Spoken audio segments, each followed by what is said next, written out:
যা তোমার ইচ্ছা তাই হোক, মা কালী আমার রক্ষা করবেন।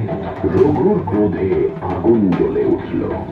যজ্ঞের আগুনে মৃত্যুর ছায়া লাগছে, তবুও রামপ্রসাদ শান্ত, অবিচল, যেন জানেন মা কালী তাকে একা ছেড়ে দেবেন না। সে শিখছে কিষান, মৃত্যুর আগে কিছু বলবে। চাই একটি বলছে, মা কালীকে একবার নাম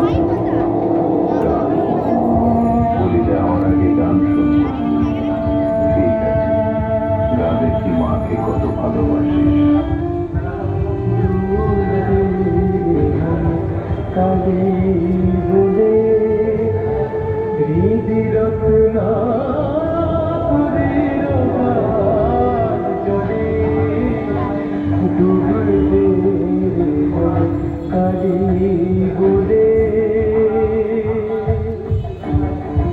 সেই গানের সুরে কেঁপে উঠল যজ্ঞের আগুন, বজ্রপাত, আর লাল আলোয় ভরে গেল চারদিক।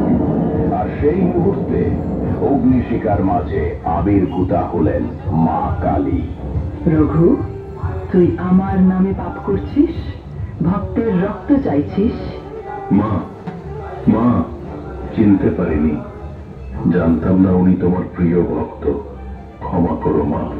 মায়ের নাম নিয়ে যারা অন্যায় করে তারা নিজের ধ্বংস ডেকে আনে।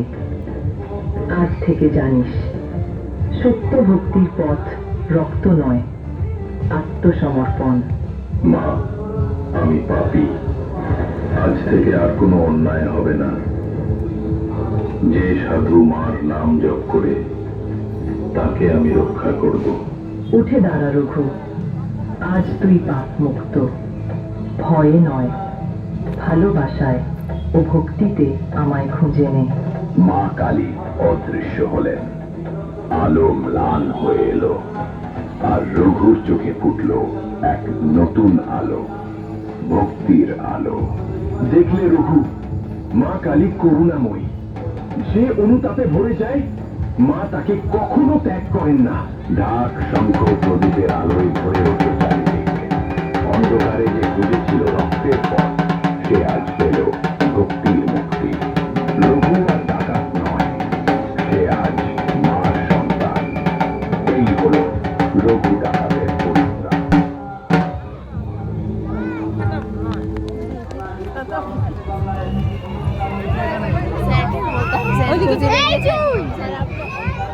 কোন দিক দিয়ে যাবো? পরে বেরোবো।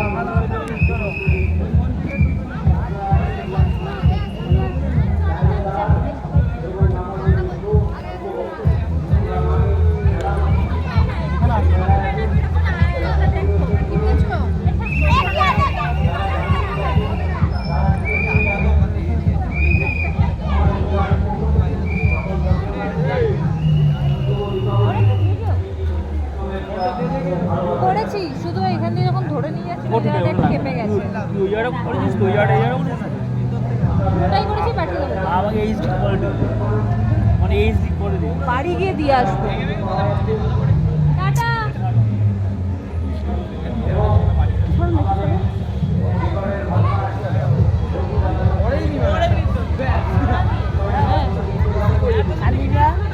বাবা, ফুচকি দুটো কি সুন্দর জায়গা, তুলসী তলায়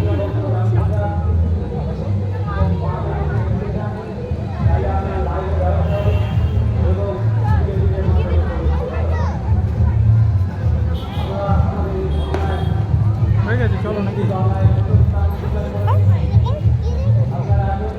হাস হাস।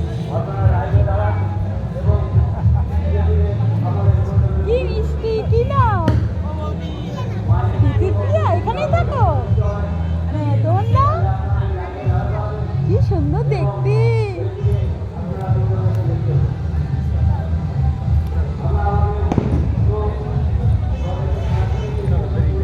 তুই যাতে ওখান থেকে বলো, যেগুলো আছে ঘন্টায় কোনো বলো, বাঁশি বাজিয়ে বার করতে বল, ওখানে দাঁড়িয়ে এসে বার করতে বল।